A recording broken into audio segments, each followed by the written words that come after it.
Philippe Raton s'est lancé dans la création d'entreprises il y a 3 ans. Il est aujourd'hui à la tête de ce magasin de Coignères spécialisé dans le matériel de piscine, spa et arrosage. Un changement de vie radical pour cet ancien salarié spécialisé dans le développement et la vente à l'international de produits électromécaniques. Depuis longtemps, j'avais envie de me mettre à mon compte, de faire quelque chose pour moi. Et la piscine a toujours été un petit peu une passion à titre privé. Donc j'ai connu Iris Jardin en tant que client dans un premier temps.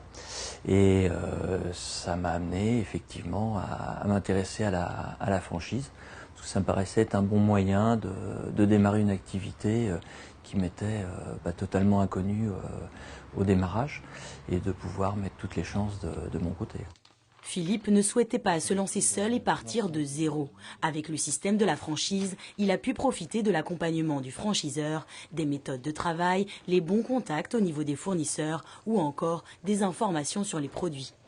Et puis c'est aussi une enseigne qui a pignon sur rue, donc tout de suite vous êtes connu ou reconnu, vous n'êtes pas un étranger ou un inconnu dans un secteur, quoi. Pour bénéficier de ces avantages, le franchisé doit remplir certaines conditions. La première, payer un droit d'entrée, c'est-à-dire le droit de porter le nom de la marque. Philippe a payé 13 500 €, mais selon les secteurs, ce prix varie. Deuxième coût, les royalties, un pourcentage du chiffre d'affaires réalisé qui vise à payer les différents services et outils mis à disposition par le franchiseur, ici 3,86 %. Ces tarifs sont inscrits dans un contrat établi entre le franchiseur et le franchisé et limité dans le temps, 7 ans pour Philippe. Y figurent également les obligations du franchisé, par exemple le respect du concept de l'enseigne. Parfois, il y a des approches ou des évolutions au niveau de certaines gammes de produits ou du concept en lui-même, où on aimerait bien avoir un petit peu plus de liberté. C'est un petit peu l'aspect négatif parce qu'on n'est pas complètement indépendant. Mais bon, on a quand même encore un petit peu de latitude, donc ça va. Pour se former à la méthode du franchiseur, le jeune entrepreneur aura suivi une formation de 6 mois, une partie au siège et une partie dans des magasins du groupe. La marque fête cette année ses 25 ans. Elle possède aujourd'hui 82 magasins en France, dont près d'une 60aine de franchisés. Car depuis 2004, la direction a décidé de se développer via la franchise et non plus en ouvrant des magasins en propre. Une stratégie partagée par cette enseigne de la grande distribution. Elle représente 12 % de l'activité, 61 magasins franchisés contre 252 en propre, un moyen de se développer rapidement et à moindre frais et de mutualiser les dépenses. Ce sont dans tous les cas des volumes supplémentaires qui concourent à l'écrasement d'un certain nombre de coûts, parce que ça c'est un leitmotiv permanent dans notre secteur d'activité. Écraser les coûts, on a des coûts importants, des coûts de transport importants, des coûts de personnel importants d'une manière générale dans les magasins. Donc tout ce qui concourt à écraser les coûts apporte sa contribution à l'amélioration des performances. Parmi les franchisés, on compte d'anciens salariés de l'enseigne qui ont souhaité se mettre à leur compte, mais aussi de nouvelles recrues. Pour ouvrir sa franchise, il faut du temps, 1 an environ. Mais avant cela, la sélection est rude. Le premier critère, une bonne connaissance du secteur. Ensuite, il faut qu'on arrive à identifier chez les candidats la capacité à devenir chef d'entreprise, puisque ça, c'est un paramètre extrêmement important. Et enfin, disposer malgré tout de moyens financiers, parce que ce sont des investissements qui sont relativement lourds, même s'il y a plusieurs schémas de montage d'opération, il est quand même nécessaire de disposer de fonds minimum. Bon, aujourd'hui, en ce qui nous concerne, l'apport minimal est de l'ordre de 300 000 € pour monter une opération sécurisée. Ici, pas de droit d'entrée, mais des fonds nécessaires pour acheter un local et l'aménager. Les royalties, autrement dit les redevances pour l'enseigne et la publicité, s'élèvent à 4 % du chiffre d'affaires, hors taxe.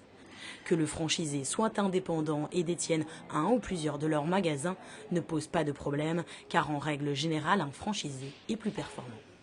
Il y a une stabilité plus forte dans les hommes et il y a une intégration dans le tissu local plus forte que dans nos magasins en propre, où les collaborateurs sont salariés et parfois on n'arrive pas toujours à obtenir la même motivation, la même implication, le même investissement sur ces paramètres. Donc ça, c'est quelque chose qu'on observe effectivement dans la durée. À la Fédération française de la franchise, on soutient également cette idée d'une performance plus importante. On cite de manière régulière un chiffre qui est de 80% de réussite en franchise, comparé à peu près 50% quand on crée son entreprise seul. Donc effectivement, l'effet réseau est important. C'est aussi une des obligations du franchiseur de trouver des solutions quand, comme c'est le cas aujourd'hui, la situation économique est un petit peu tendue. La fédération, créée en 1971, regroupe aujourd'hui plus de 150 réseaux adhérents, soit 45% des franchisés français. Son rôle, faire le lien entre les pouvoirs publics, les franchiseurs, les entrepreneurs et investisseurs pour promouvoir ce mode d'entrepreneuriat.